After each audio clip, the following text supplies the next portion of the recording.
नमस्कार दोस्तों, कैसे हैं आप सभी। उम्मीद करते हैं आप सभी लोग अच्छे होंगे और आपकी फैमिली भी अच्छी होगी।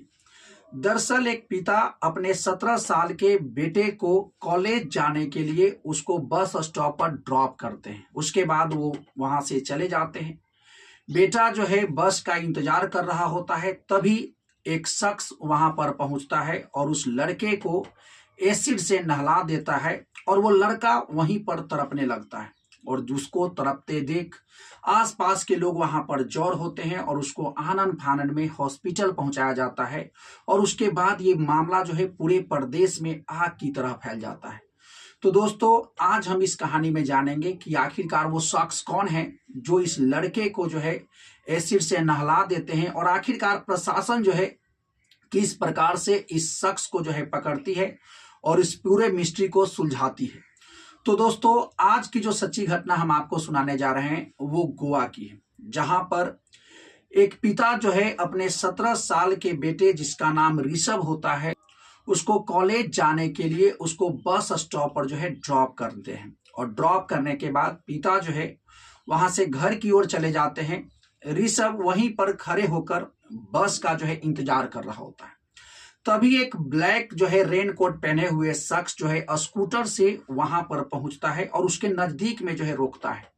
और उस शख्स के पास जो है हाथ में ग्लव्स होता है और एक बाल्टी होता है और एक मग होता है, और उस बाल्टी में जो है एक काले रंग का द्रव होता है।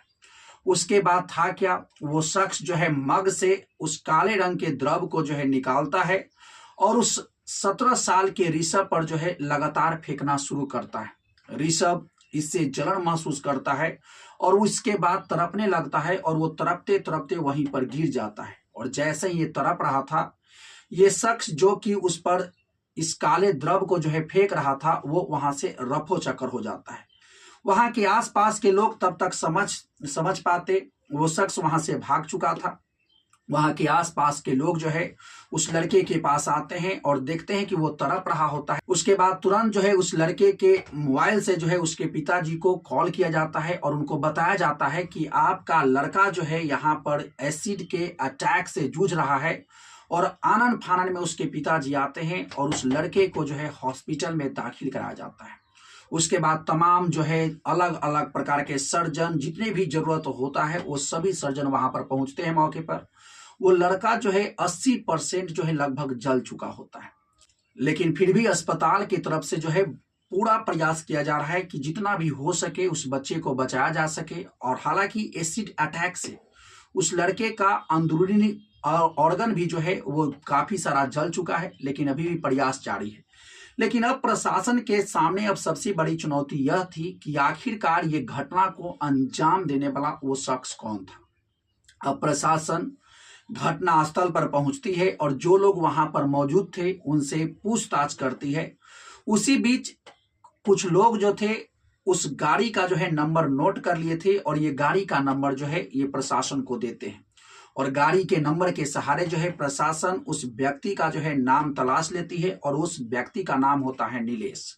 और जैसे ही नाम सामने आता है उसके मोबाइल नंबर का भी पता चल जाता है और उसके मोबाइल नंबर से उसके लोकेशन को ट्रेस किया जाता है। और ये पता चला कि वो इंसान जो है महाराष्ट्र और गोवा के बाउंड्री के पास जो है एक गांव में छिपा हुआ है। उसके बाद प्रशासन वहां जाती है और उस नीलेश को जो है अरेस्ट करती है और अरेस्ट करके लाती है और ये सारी बातों को जो है पूछताछ करना शुरू करती है।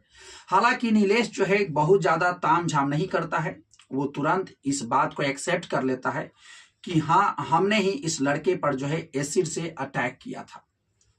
अब जब प्रशासन पूछती है कि आखिरकार कारण क्या था, तब जो है नीलेश जो है एक नया कहानी बताता है और वो बताता है कि मेरी 17 साल की एक बेटी थी जिसका रहस्यमय तरीके से मौत हो गया था। जब प्रशासन इसकी और तहकीकात करती है तो प्रशासन को एक बात पता चला कि ये जो नीलेश है, ये नीलेश का घर जो है महाराष्ट्र और गोवा के बाउंड्री पर है और ये जो है महाराष्ट्र में रहकर काम करता है और इसका एक साला है जो कि गोवा में रहता है, वहीं पर अपनी बेटी को रख कर उसकी पढ़ाई लिखाई पूरी करवा रहा था। और चूंकि ये ऋषभ और इसकी बेटी जो है दोनों एक ही स्कूल में पढ़ते थे और दोनों के बीच दोस्ती हो गया था और दोनों के बीच जो है काफी मिलना जुलना था। और एक दिन चूंकि जब कॉलेज दोनों का अलग अलग हो गया, जब पास आउट हो गए, तब जो है ऋषभ और इसकी बेटी में जो है मेल जोल कम हो गया, मिलना जुलना कम हो गया। उसके बाद जो है नीलेश की बेटी एक रोज जो है ऋषभ के घर पहुंच जाती है उससे मिलने के लिए, और उसके बाद उसके पिता जो है इस लड़की को डांट देते हैं और ये कहते हैं कि तुम अब यहाँ पर दोबारा मत आना। उसके बाद था क्या, वो लड़की डिप्रेशन में चली जाती है और वो डिप्रेशन में जा करके नींद की गोली खा लेती है और उसका मौत हो जाता है। उसके बाद था क्या, जब ये बात नीलेश को पता चला तो नीलेश को लगा कि ये ऋषभ के कारण ही मेरी बेटी का जो है मौत हुआ है और ये ही इसका असली जिम्मेवार है। अब उसके बाद वो ठान चुका था कि ऋषभ को भी जो है मरना पड़ेगा, और यही सोचकर वो ऋषभ की रेकी करने लगता है। वो पता करता है कि आखिरकार ऋषभ कब घर से निकलता है, कब कॉलेज जाता है, और उसको पता चला कि ये जो है ऋषभ सोमवार को जो है कॉलेज जाएगा और इसके पिता ड्रॉप करेंगे। और ये कुछ दूरी पर जो है खड़ा था बस स्टॉप से। जैसे ही इसके पिता वहां पर ऋषभ को ड्रॉप करते हैं, उसके बाद वो चले जाते हैं। वो तुरंत जो है ब्लैक रेनकोट पहनकर और कुछ डब्बे में काला चीज लेकर के, एसिड लेकर के इसके पास आता है और लगातार ऋषभ पर जो है एसिड से अटैक करता है, इस पर फेंकता है और इसको नहला देता है।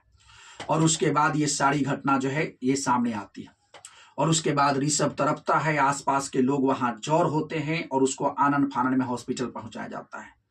तो दोस्तों यही पूरी कहानी था, जिसमें कि एक पिता जो है अपनी बेटी के मौत का बदला लेने के लिए एक 17 साल के लड़के पर जो है एसिड से अटैक करते हैं। ये कितना सही है या कितना गलत है, इसका तो हम जस्टिफाई नहीं कर सकते हैं।